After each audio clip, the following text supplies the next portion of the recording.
Très heureux de voir ce kid de Joliette percer l'alignement des Panthers dans cette série de deuxième tour. On soupçonne le tandem de la firme d'architectes Gorton Hughes Associates de préparer à juste titre une généreuse offre contractuelle qui serait consentie au diminutif défenseur Lane Hutson. Le diminutif a encore une année à écouler à son contrat d'entrée dans la Ligue nationale, mais comme le veut la coutume, les équipes essaient de plus en plus de s'entendre avant que ne débute cette dernière saison, avec du moins leurs meilleurs espoirs.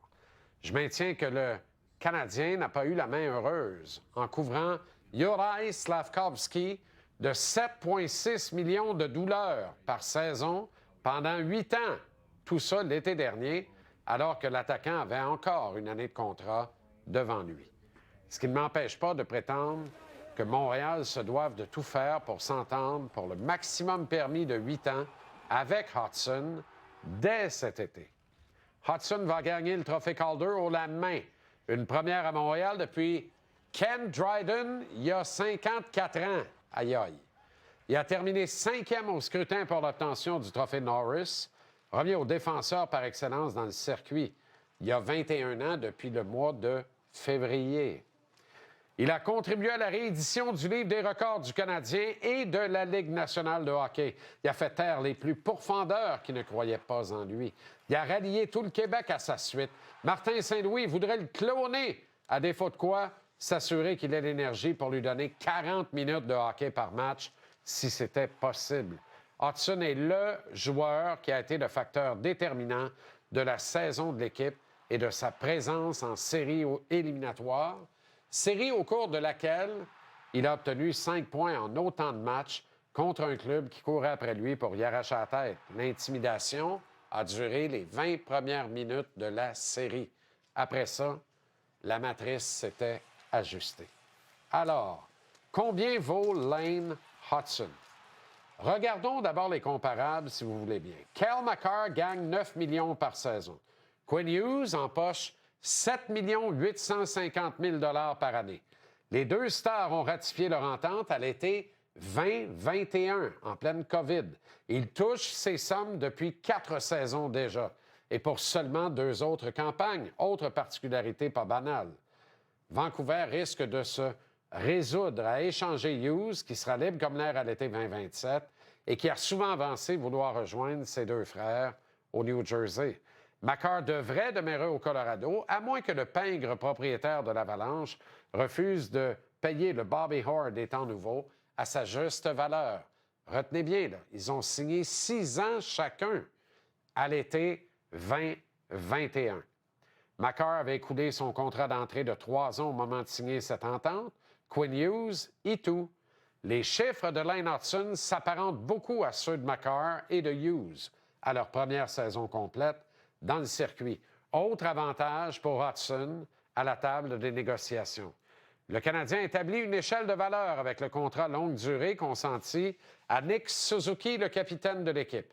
Ce plafond a été respecté lors des négociations avec Cole Caulfield et Juraj Slafkovský. Mais l'entente avec Suzuki a été signée en octobre 2021 en pleine incertitude COVID. La game a beaucoup changé depuis.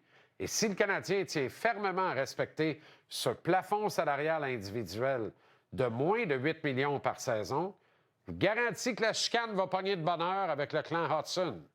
Kent Hughes est un fin négociateur, un renard aguerri, connaît tous les trucs du métier d'agent et désormais de DG.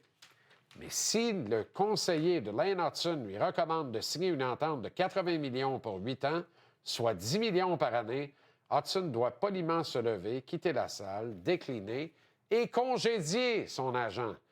Gorton Hughes Associates vont tenter de tirer à couverte de leur côté, c'est louable. Ils vont négocier avec le clan Hutson en gardant en tête que la conclusion de cette négociation va influencer les suivantes, parce qu'elle va établir le nouveau standard de l'organisation, standard dont vont pouvoir bénéficier tantôt Ivan Demidov, tantôt Michael Age, tantôt Jacob Fowler et qui encore? David Reinbacher. Et lors de leur prochaine négociation, Goulet et Suzuki également. Des détails pas niaiseux du tout, mais pour lesquels Hudson ne doit avoir que faire. Autant que des arguments qui lui sont servis selon lesquels, s'il est conciliant et généreux envers l'équipe, celle-ci aura plus d'argent pour se doter d'éléments qui vont la rapprocher d'une Coupe Stanley. Ils ne pourront jamais s'approcher d'une Coupe Stanley sans Lane Hudson. Il faut d'abord et avant tout le payer lui. Comment? Comme le meilleur joueur de l'organisation. Il n'y en a pas de meilleur actuellement. Lane Hudson est un meilleur joueur que Nick Suzuki, un meilleur joueur que Cole Caulfield, un mauditement meilleur joueur que Juraj Slafkovský. Il est un meilleur joueur que Kaiden Guhle. Et il est un meilleur joueur que tous ceux qui poussent dans l'organisation, de Demidov à Fowler en passant par Michael Age. S'il existe un meilleur joueur que Lane Hudson dans toute l'organisation du Canadien, on ne le connaît pas parce que celui-ci n'a pas encore été repêché. Cet argument à force de loi, mais pas avec Lane Hudson. Le fameux argument de « prends moins, on va avoir plus d'argent pour aller en chercher d'autres ». Hudson est un vecteur de changement de la game. L'élément qui, au-delà de tous les autres, a permis aux Canadiens de se tailler une place en série de fin de saison ce printemps.